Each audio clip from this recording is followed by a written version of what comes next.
Hello అండి. ఒక మంచి ఇన్ఫర్మేటివ్ వీడియోతో మేము ముందుకొచ్చాను. ఉగాది రోజు చేయవలసిన పనులు, ఉగాది రోజు నాన్ వెజ్ తినవచ్చా? ఏ దేవుణ్ణి పూజించాలి? ఇంకా ఇవాళ అమావాస్య కదా! గ్రహణం ఉందా లేదా? అమావాస్య రోజు ఇంటిని, పూజ గదిని శుభ్రం చేసుకోవచ్చా? దేవుని చిత్రపటాలను శుభ్రం చేసుకోవచ్చా? ఇలాంటి విషయాలన్నీ ఈ వీడియోలో తెలుసుకుందాం. సో వీడియోని ఎక్కడ స్కిప్ చేయకుండా చివరి వరకు చూడండి. 29 శనివారం అంటే ఈరోజే అమావాస్య. గ్రహణం ఉందండి, కానీ మన భారతదేశంలో కనిపించదు కాబట్టి ఎలాంటి నియమాలు పాటించాల్సిన పని లేదు. అమావాస్య రోజు ఇంటిని శుభ్రం చేయకూడదు కదా అంటారు. కానీ పూర్వకాలంలో పండగ వస్తుంది అంటే కొద్ది రోజుల ముందు నుండే ఇంటిని శుభ్రం చేసుకోవడం, గోడలకి సున్నాలు వేసుకోవడం ఇలాంటివి చేసేవారు. లక్ష్మీదేవికి ఇల్లు శుభ్రంగా ఉంటేనే ఇష్టం కాబట్టి అమావాస్య రోజైనా కూడా తెల్లవారితే ఉగాది కాబట్టి ఇంటిని, దేవుని చిత్రపటాలను, పూజ గదిని శుభ్రం చేసి పెట్టుకోవచ్చు.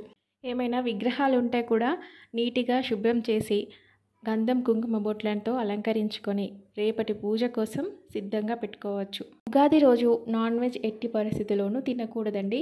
నిజానికి కొత్త సంవత్సరం అని జనవరి 1ని మనం సెలబ్రేట్ చేసుకుంటాం. కానీ మన సనాతన ధర్మం ప్రకారం ఈ ఉగాదే మనకు కొత్త సంవత్సరం.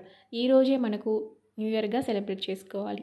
నాన్ వెజ్ తినకుండా ఇష్టదైవాన్ని పూజించి ఉగాది పచ్చడిని స్వీకరించి ఈ సంవత్సరం అంతా మంచి జరగాలి అని మొక్కుకోవాలి.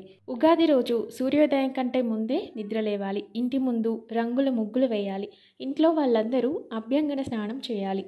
నల్ల నువ్వుల నూనెను ఒంటికి, తలకు నిండుగా రాసుకొని తలంటు స్నానాన్ని చేయాలి. స్నానం చేసే నీటిలో కాస్త గోమూత్రాన్ని కూడా కలుపుకొని స్నానం చేస్తే ఇంకా మంచిది. ఎలాంటి నెగిటివ్ ఎనర్జీ ఉన్నా కూడా తొలగిపోతుంది. ఉగాది రోజు కొత్త బట్టలు ధరిస్తే చాలా మంచిది అంటారు. ఒకవేళ కుదరకపోతే బాగా ఉతికి ఆరేసిన బట్టలను ధరించండి. ఉగాది రోజు ఎవరిని పూజించాలో ఇప్పుడు తెలుసుకుందాం. మొదటగా గణపతిని పూజించి ఆ తర్వాత లక్ష్మీనారాయణులను, శివపార్వతులను షోడశోపచారాలతో పూజించాలి. ఉగాది రోజు చేసే పూజ కంప్లీట్ వీడియో నేను ఆల్రెడీ మన ఛానల్లో పోస్ట్ చేశానండి. వీలైతే ఒకసారి చూడండి. ఈ విధంగా పూజ అయిపోయిన తర్వాత ఉగాది పచ్చడిని ఇంట్లో వాళ్ళందరూ స్వీకరించాలి. ఇక ఈ ఉగాది రోజు అస్సలు చేయకూడని పనులేంటో ఇప్పుడు తెలుసుకుందాం. ఎట్టి పరిస్థితిలోనూ ఎవరితోనూ గొడవ పడకూడదు, వాదించకూడదు, ఏడవకూడదు, అబద్ధాలు చెప్పకూడదు, ఎవరికి డబ్బు అప్పుగా ఇవ్వకూడదు. ఎవరైనా ఏదైనా అడిగితే లేదు అనే పదాన్ని ఈ ఉగాది రోజు వాడకూడదు. తర్వాత ఇస్తానని కానీ, వెతకాలి అని కానీ ఏదో ఒకటి చెప్పాలే తప్ప లేదు అనే మాట ఈరోజు నోటి నుంచి రాకూడదు. సో ఇదండి వీడియో.